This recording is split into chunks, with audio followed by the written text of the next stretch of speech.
Hello दोस्तों, एक बार एक होटल में एक स्पेशल गेस्ट आया जो अक्सर उस होटल में हमेशा आया करता था। उसकी खास बात यह थी कि वो बहुत कम उम्र में ही एक सक्सेसफुल बिजनेसमैन बन चुका था। उसने वाईफाई में एक इम्पोर्टेंट डिजाइन बनाकर पेटेंट करवाया था। साथ ही उसने कई सारे कंपनियों को शुरू करके बेच भी चुका था। लेकिन पैसों को लेकर उसका जो बिहेवियर था वो कुछ ठीक नहीं था। बात ये थी कि वो कई सौ डॉलर की नोटों की गड्डी लेकर घूमता था, जिसे वो सभी को दिखाता और अपने बारे में हमेशा खुद ही तारीफ करता, खासकर जब वो नशे में धुत रहता। एक बार उसने होटल के वेटर को $1000 देते हुए कहा, जाओ जवाहरात की दुकान से $1000 के सोने के सिक्के लेकर आओ।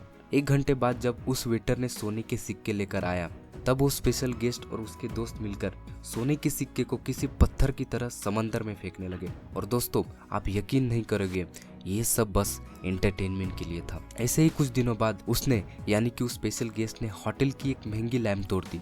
इस पर होटल के मैनेजर ने कहा, वो लैंप $500 की थी, इसलिए आपको उसकी भरपाई करनी होगी। ये बात सुनकर उसने तुरंत ही अपनी जेब से नोटों की गड्डी निकालकर मैनेजर को देते हुए कहा, ये रहे $5000, अब मेरे सामने से दफा हो जाओ और फिर मेरी कभी इस तरह बेइज्जती मत करना। दोस्तों, आप सोच रहे होंगे आखिर इस तरह का बिहेवियर कब तक चल सकता है। जाहिर है ज्यादा दिन नहीं, कई सालों बाद पता चलता है कि वो आदमी दिवालिया हो चुका है। दोस्तों, पैसों के मामले में आप कितने इंटेलिजेंट हो ये मैटर नहीं करता। मैटर करता है कि आप उसे कितने अच्छे से मैनेज करते हो। समाज का एक कॉमन मैन भी एक वेल्दी इंसान बन सकता है अगर उसका पैसों को लेकर बिहेवियर सही हो। द साइकोलॉजी ऑफ मनी इस बुक के ऑथर मॉर्गन हाउसल कहते हैं कि फाइनेंस ही ऐसी फील्ड है जहां एक अनएजुकेटेड भी एजुकेटेड इंसान को पीछे कर सकता है, क्योंकि फाइनेंस एक सॉफ्ट स्किल है और जिसे हम आज के समय में हम सभी को सीखना बहुत जरूरी है। मॉर्गन हाउसल द्वारा लिखी हुई ये book the psychology of money हमें ये सिखाती है कि पैसों से रिलेटेड हमारी सोच और बिहेवियर कैसे होनी चाहिए।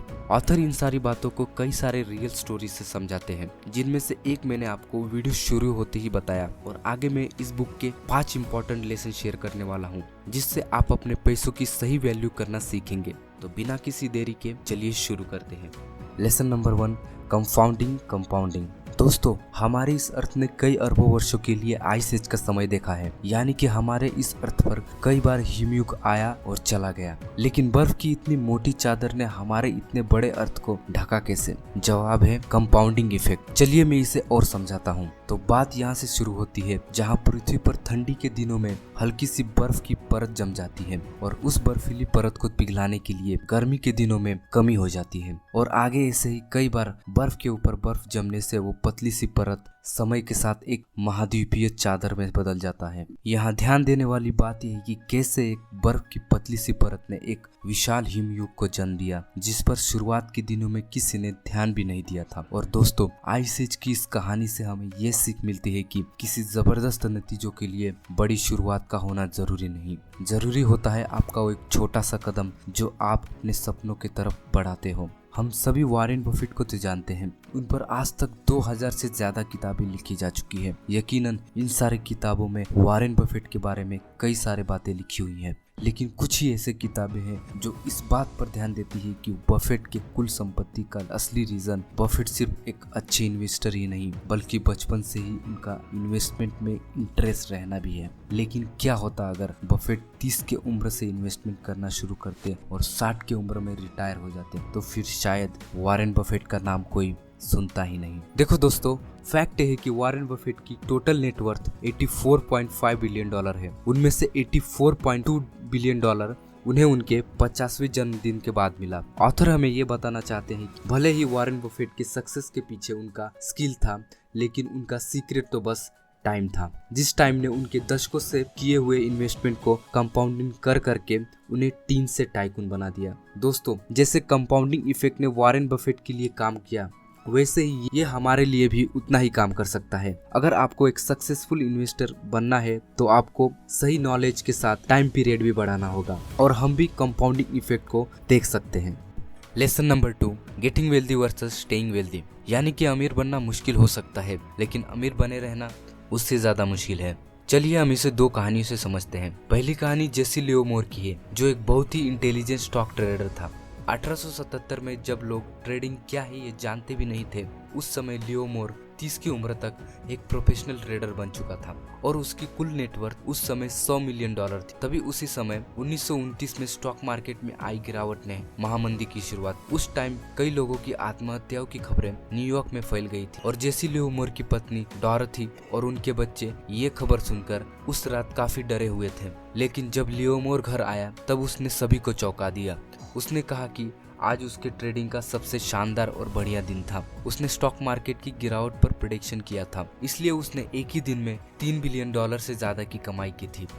ऐसे में जब लियो मोर और उसकी फैमिली इस सफलता का जश्न मना रही थी, तभी उसी समय एक व्यक्ति निराशा में डूबे हुए वॉल स्ट्रीट की गलियों में भटक रहा था, जिसका नाम अब्राहम जरमांस्की था। अब्राहम एक रियल एस्टेट करोड़पति था जिसने 1920 के दशक में काफी पैसे बनाए। उस समय स्टॉक मार्केट काफी तेजी से ऊपर जा रहा था और अब्राहम ने इसी स्टॉक मार्केट में जमकर पैसे इन्वेस्ट किए और आखिर में 1929 के उस महामंदी में अब्राहम के सारे पैसे डूब गए। यही उसका आखिरी समय था। अपने आखिरी समय में वो वॉल स्ट्रीट की गलियों में भटकता देखा गया। दोस्तों, ये दोनों कहानियां एक दूसरे से अलग तो दिखती है। जहां 1929 के महामंदी ने जैसी लियो मोर को सबसे अमीर बना दिया, वही अब्राहम इसमें बर्बाद हो गया। लेकिन 4 साल बाद इन दोनों की कहानियां एक दूसरे से टकराती हैं। 1929 के महामंदी ने लियो मोर को अमीर तो बना दिया, लेकिन लियो मोर ने ओवर कॉन्फिडेंस में आकर बहुत सारे पैसे लोन लेकर स्टॉक मार्केट में लगा दिए और आखिर में हुआ ये कि वो सारे पैसे डूब गए। दिवालिया और शर्मिंदा होकर वो 2 दिन के लिए गायब हो गया। वो घर तो लौटा, लेकिन उसकी मंजिल अब तय हो चुकी थी और कुछ दिनों बाद ही उसने अपनी जान ले ली। दोस्तों, इन दोनों कहानियों से हमें ये सीख मिलती है कि जरमांस्की और लियो मोर दोनों का समय अलग अलग था, लेकिन दोनों में एक चीज कॉमन थी। वो दोनों अमीर बनने में तो बहुत अच्छे थे, लेकिन अमीर बने रहने में उतने ही फेल। दोस्तों, हमें पैसे कमाने के लिए काफी मेहनत करनी पड़ती है, ऑप्टिमिस्टिक रहना पड़ता है और साथ में रिस्क भी लेना पड़ता है। लेकिन वही इसे सेव करने के लिए हमें इसका बिल्कुल अपोजिट करना चाहिए, यानी कि जिन चीजों की हमें जरूरत नहीं, हमें उन चीजों के ऑफर या डिस्काउंट की लालच में नहीं पड़ना चाहिए। ऑथर कहते हैं कि हमें इस बात का डर हमेशा रहना चाहिए कि हम जितनी जल्दी इसे कमा रहे हैं, हम उसे उतनी जल्दी गवा भी सकते हैं। किसी भी फील्ड में आप कितने समय तक टिक सकते हो, वो भी बिना हार माने, ये चीज़ सबसे मायने रखती है। फिर वो फील्ड चाहे इन्वेस्टमेंट हो या करियर या फिर बिजनेस। वॉरेन बफेट कैसे इन्वेस्टमेंट करते हैं, उनकी इन्वेस्टमेंट स्ट्रैटेजीज क्या है, उन्होंने ये सब कैसे किया, ये पता करना थोड़ा मुश्किल हो सकता है, लेकिन उन्होंने क्या नहीं किया ये हम जान सकते हैं। जैसे कि वो कभी डेप में नहीं आए। उन्होंने अपनी लाइफ में 14 रिसेशन देखे हैं। इस दौरान किसी भी मुश्किल समय में घबराकर कोई गलत डिसीजन नहीं लिया। वो टिके रहे, अपने इन्वेस्टमेंट को वो सालों साल कंपाउंडिंग होने दिया। वहीं दूसरी तरफ जैसे लियो मोर और जरमांस्की जैसे लोग बुरे दिनों को लाइफ का द एंड मान बैठे। हमें हमेशा याद रखना चाहिए कि अमीर बनना मुश्किल हो सकता है, लेकिन अमीर बने रहना सबसे ज्यादा जरूरी है। Lesson number 3, ultimate goal of money. तो क्या है पैसे कमाने का आखिरी मकसद? एक आलीशान बंगले में रहना, एक महंगी कार चलाना या फिर ढेर सारा बैंक बैलेंस? ऑथर हमें यह बताते हैं कि हमारे पास जो भी वेल्थ है उसका रियल इंटरेस्ट हमें जो मिलता है वो हमें मिलने वाला फ्रीडम है। और इससे ज्यादा खुशी की बात क्या हो सकती है, जहाँ आपको अपने टाइम पर कंट्रोल हो और आपको वो आजादी मिले कि जो भी आप काम करना चाहते हो किसी के भी साथ और कितने भी समय तक। आसान भाषा में समझे तो पैसा वो आपको पावर देता है, जहां अगर आप अपने काम से 2 दिन के लिए ऑफ भी हो जाओ तो भी आपकी लाइफ नॉर्मल चलती रहेगी। याद रखिए, एक अच्छा रिटायरमेंट प्लान वही होता है जहां आप अपनी मर्जी से रिटायरमेंट ले, ना कि आपको अपनी उम्र की वजह से रिटायरमेंट लेनी पड़े। इसलिए दोस्तों, पैसों से रिलेटेड हमारा अल्टीमेट गोल वो फ्रीडम होनी चाहिए, जिससे हम अपनी लाइफ इंजॉय भी कर सके। Lesson number 4, wealth is what you don't see. यानी कि वेल्थ वो नहीं जो हम देखते हैं। दोस्तों, हम जब भी किसी को मर्सिडीज या BMW में देखते हैं या फिर उनके हाथ में कोई महंगा मोबाइल देखते हैं तो हमें लगता है वो इतने अमीर होंगे जो इतना अफोर्ड कर सकते हैं, लेकिन ये तो बस आधी अधूरी बात है। अक्सर हम जो देखते हैं उसी से रिलेटेड हमारी राय बन जाती है, क्योंकि वो चीजें हमारे आंखों के सामने होती है। हम उनकी इंस्टाग्राम की तस्वीर देखकर, उनकी महंगी लाइफस्टाइल देखकर उनकी अमीरी का बस अंदाजा लगाते हैं, लेकिन हम जो नहीं देख पाते, लाइक उनका बैंक स्टेटमेंट, उनका बैंक बैलेंस, उनकी लायबिलिटी, वो कैसे कर्जे में डूबे हुए हैं। दोस्तों ऑथर बताते हैं कि उनका एक रॉजर नाम का दोस्त जो एक महंगी कार चलाता था, कुछ ही दिनों बाद जब वो पुरानी होंडा चलाते हुए मिला तो उन्होंने उससे उस कार के बारे में पूछा। उसने बताया कि कार लोन नहीं चुकाने के कारण लोन वाले वो कार लेके चले गए और ऑथर समझते थे कि वो बहुत वेल्दी इंसान होगा। दोस्तों यहाँ हमें वेल्दी और एक अमीर इंसान के बीच का डिफरेंस समझना होगा। जैसे अगर कोई अमीर व्यक्ति 6 लाख की कार चलाता हो सकता है वो कार उसने लोन पर ली हो और हर महीने उसे वो लोन चुकाने के लिए उतनी अमाउंट की जरूरत हो, इसलिए वो इंसान उस कार लोन से बंधा हुआ है। कई तो ऐसे लोग बस शो ऑफ के लिए वो महंगी चीजें खरीद लेते हैं जिन्हें उनकी जरूरत भी नहीं होती, लेकिन वही एक वेल्दी इंसान की सोर्स ऑफ इनकम छिपी रहती है। उनका लाइफस्टाइल एकदम आम लोगों जैसा होता है।